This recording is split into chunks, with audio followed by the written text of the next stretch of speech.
Hello everyone, अब आते हैं हमारा क्वेश्चन नंबर 85। क्वेश्चन नंबर 85 देख लेते हैं क्या बोला है हमसे। क्वेश्चन नंबर 85 बोला है हमसे, arrange the following compound groups in the increasing order of their property indicated.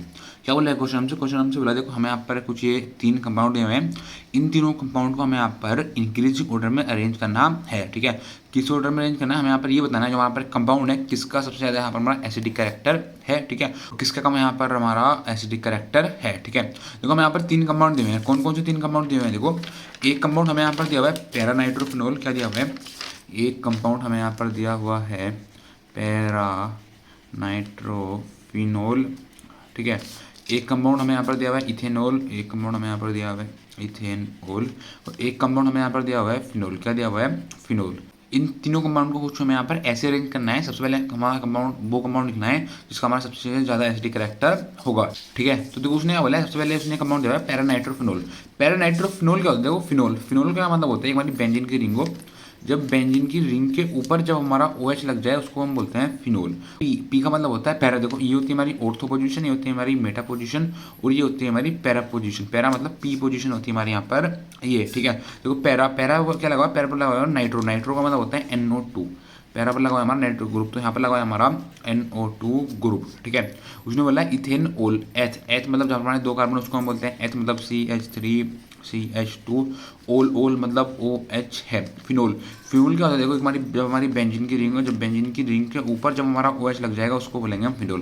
तो बेंजीन की रिंग के ऊपर हमारा OH लग गया उसको हम बोलेंगे फिनोल है। ठीक है, तो हमें यहाँ पर ये बताना है कि किसका हमारा यहाँ पर सबसे ज़्यादा एसिडिक कैरेक्टर है। ठीक है, सबसे पहले आप समझो हमारा एसिडिक का मतलब होता क्या है। एसिडिक का मतलब होता है H+ को डोनेट करना, H+ को रिलीज करना। तो देखो जो हमारा जितना ज़्यादा हमारा एसिडिक होगा वो हमारा उतना जल्दी हमारा H+ हमारा डोनेट करेगा। मतलब हम जो हमारे यहाँ पर तीनों कंपाउंड हैं, तीनों कंपाउंड में यहाँ पर ये देखना है कौन सा कंपाउंड तीनों में से हमारा सबसे ज़्यादा जल्दी हमारा H+ हमारा डोनेट करेगा। जो सबसे ज़्यादा जल्दी हमारा H+ हमारा डोनेट कर देगा, H+ हमारा रिलीज कर देगा, ठीक है, तो उसका क्या होगा, उसका उतना ही ज़्यादा अच्छा हमारा एसिडिक कैरेक्टर होगा। ठीक है, तो सबसे पहले देख लो पैरानाइट्रोफिनोल दिया है। देखो पैरानाइट्रोफिनोल आपको बताएं NO2। NO2 क्या होता है, NO2 हमारा इलेक्ट्रॉन विड्रॉइंग ग्रुप होता है। NO2 हमारा इलेक्ट्रॉन विड्रॉइंग ग्रुप होता है। ठीक है, तो यहाँ पर क्या है देखो, हमारा NO2 ग्रुप है, हमारा कैसा ग्रुप है, हमारा यहाँ पर एक इलेक्ट्रॉन विड्रॉइंग ग्रुप है। मतलब हमारी बेंजीन की रिंग है, बेंजीन की रिंग में से हमारा इलेक्ट्रॉन अपनी तरफ खींचता है। जब देखो जो हमारा NO2 ग्रुप है हमारा इलेक्ट्रॉन विड्रॉइंग ग्रुप है, तो हमारा बेंजीन की रिंग से अपनी तरफ हमारा इलेक्ट्रॉन खींच रहा है। जब बेंजीन की रिंग से अपनी तरफ हमारा इलेक्ट्रॉन खींच रहा है वो, तो हमारी बेंजीन की रिंग की हमारी इलेक्ट्रॉन की डेंसिटी हमारी कम हो रही होगी। जब बेंजीन की रिंग की हमारी इलेक्ट्रॉन की डेंसिटी हमारी कम हो रही होगी, ठीक है, तो यहाँ पर जो हमारा ऑक्सीजन और हाइड्रोजन का बॉन्ड है, यहाँ पर जो हमारा ऑक्सीजन और हाइड्रोजन का बॉन्ड है, इन दोनों के बीच की भी हमारी डेंसिटी हमारी कम हो रही होगी। मतलब जो हमारा H+ है वो हमारा ईजिली हमारा यहाँ से रिलीज हो जाएगा। तो हम बोल सकते हैं जब हमारी बेंजीन की रिंग जब फिनोल के साथ हमारा NO2 ग्रुप अटैच होगा, या जब हमारा इलेक्ट्रॉन विड्रॉइंग ग्रुप अटैच होगा, तो हमारी जो बेंजीन की रिंग की हमारी ओवरऑल डेंसिटी है वो हमारी कम हो जाती है। कम होने की वजह से क्या होता है, हमारा ऑक्सीजन और हाइड्रोजन के बीच का जो हमारा बॉन्ड होता है वो भी बॉन्ड भी हमारा वीक हो जाता है। जब बॉन्ड हमारा वो वीक हो जाता है तो H+ क्या होता है, H+ हमारा ईजिली हमारा रिलीज करके चला जाता है। ठीक है, तो हम बोल सकते हैं हमारा पैरानाइट्रोफिनोल होगा का हमारा सबसे ज्यादा एसिडिक कैरेक्टर होगा। ठीक है, तो अब बात कर लेते हैं फिनोल की। तो ये क्या दिया है यहाँ पर, जो हमें फिनोल, जब बेंजीन की रिंग के ऊपर जब हमारा OH लग जाए उसको हम बोलते हैं फिनोल। तो बेंजीन की रिंग के ऊपर लग गया हमारा OH, ठीक है, उसको हम बोलते हैं फिनोल। फिनोल में आप देखो इधर हमारा ऑक्सीजन, इधर हमारा हाइड्रोजन, इधर हमारा ऑक्सीजन है, इधर हमारा हाइड्रोजन है। ठीक है, अगर यहाँ से हमारा H+ ऐसे हमारा चला जाता है, H+ ऐसे हमारा चला गया, सपोज H+ ऐसे हमारा रिलीज करके चला गया। जब H+ ने ऐसे हमारा रिलीज करके चला गया, ठीक है, तो O के ऊपर क्या होगा, O के ऊपर माइनस चार्ज आ जाएगा। ठीक है, जब O के ऊपर हमारा माइनस चार्ज आ जाएगा, तो आप देखो जो O के ऊपर हमारा माइनस चार्ज आ जाएगा, तुम्हारी बेंजीन की रिंग है इसके अंदर क्या हो जाएंगे, इसके अंदर हमारे डीलोकलाइज्ड पाई इलेक्ट्रॉन आ जाएंगे।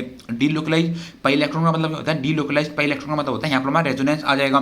ठीक है, और आपको पता है अगर किसी हम सिंपल स्ट्रक्चर के किसी हम रेजोनेंस वाले स्ट्रक्चर को कंपेयर करेंगे, तो हमारा रेजोनेंस वाला स्ट्रक्चर जो होता है हमारा ज्यादा स्टेबल होता है। ठीक है, तो हम बोल सकते हैं सबसे ज्यादा जो हमारा एसिडिक कैरेक्टर होगा वो हमारा पैरानाइट्रोफिनोल का, फिर होगा हमारा फिनोल का। ठीक है, और फिर क्या बचा है, फिर देखो यहाँ पर हमारा इथेनॉल बचा है। इथेनॉल में आप देखो इधर हमारा ऑक्सीजन और हाइड्रोजन के बीच में हमारा बॉन्ड है, मतलब वो जब यहाँ से हमारा H+ यहाँ से हमारा रिलीज करके चला जाएगा तो ऑक्सीजन के ऊपर हमारा नेगेटिव चार्ज आ जाएगा। जब ऑक्सीजन के ऊपर हमारा नेगेटिव चार्ज आएगा तो आप यहाँ पे देखो यहाँ पर हमारा रेजोनेंस हो रहा था। ठीक है, यहाँ पर हमारा डीलोकलाइजेशन पाई इलेक्ट्रॉन थे, लेकिन सिंपल सेक्शन में कोई हमारा डीलोकलाइजेशन नहीं होता है, कोई हमारे रेजोनेंस नहीं होता है। ठीक है, तो इस वजह से हम बोल सकते हैं जो हमारा इथेनॉल है उसका हमारा सबसे कम एसिडिक कैरेक्टर होगा। मतलब जो हमारा H+ है वो हमारा इजिली हमारा रिलीज करके नहीं जाएगा। ठीक है, तो हम बोल सकते हैं जो हमारा पैरानाइट्रोफिनोल है, क्या है, जो हमारा पैरानाइट्रोफिनोल है उसका हमारा सबसे ज़्यादा एसिडिक कैरेक्टर है। ठीक है, फिर हम बोल सकते हैं जो हमारा फिनोल है उसका हमारा सबसे ज़्यादा एसिडिक करेक्टर है। फिर हम बोल सकते हैं जो हमारा यहाँ पर ये इथेनॉल है, क्या है, जो हमारा यहाँ पर ये इथेनॉल है उसका सबसे ज़्यादा एसिडिक करेक्टर है, ठीक है। या बोल सकते हो सबसे कम एसिडिक करेक्टर जो हमारा है यहाँ पर वो हमारा इथेनॉल का है, ठीक है। फिर उससे ज़्यादा है यहाँ पर हमारा फिनोल का, फिर सबसे ज़्यादा जो हमारा एसिडिक करेक्टर है वो हमारा पैरानाइट्रोफिनोल का, मतलब जिसका सबसे ज़्यादा एसिडिक करेक्टर वहाँ पर जो होती है हमारी, वहाँ पर हमारा H+ रिलीज करने की टेंडेंसी हमारी उतनी ज़्यादा होती है, ठीक है। तो बस ये पूछा था हमसे क्वेश्चन नंबर 85, ठीक है। Thank you.